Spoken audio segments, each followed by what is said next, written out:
The real victims of ending the drug war would be all those prisons that would no longer be full of young black men that were... You say this, but what if your business is running prisons? Right. What if your business is prison guards? I mean, that's another thing someone we found out about lobbyists. Someone think of the prison industrial complex. Prison guards lobby against drug legalizations. They do it because they want to stay in office. They want to keep their jobs. And how many lives have to be ruined in the process? It's fucking crazy.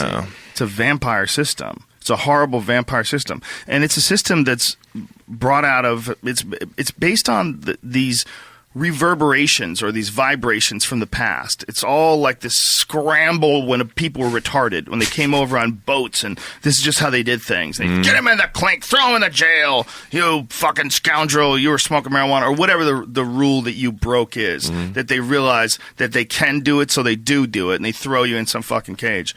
In 2014, the fact that that's still going on and that people are actually profiting from it, these are more things that the internet has a huge fucking problem with, because the internet is guys like you, is young fellas that are very smart and unconventional, and seeing the system and being like, you know what, I don't buy it.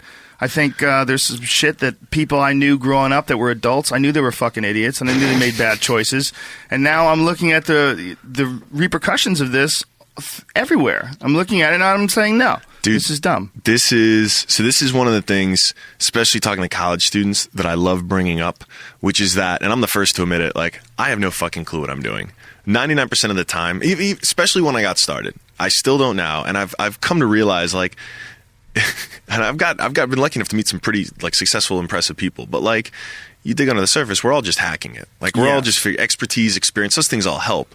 But, like, every one of us is a fallible human. All the conventions and rules and status quo we know were created by other fallible humans. Yeah. And there's no reason not to look at that and go, does it have to be that way? Or why is it that way? And if the reason why is, well, that's the way it is, well, that's a terrible reason.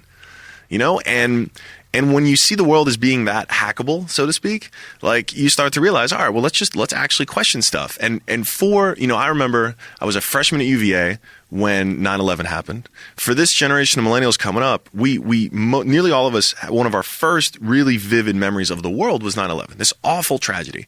And then we get into these two wars, and then think of all the authority figures we've had in our life since that moment. They've all at one point or another either misled us, sort of deceived us. You've got the financial crisis, you've got the housing bubble, all these conventions. Oh, trust us, we know what we're doing, this is the thing, the American dream is buying a home. Go to college, take on that student loan debt. Don't worry, there's a job waiting for you. Every single one of these conventions from all these people in power have not held up. And so I think in particular, millennials look at that very skeptically, because we're like, all right, you know what?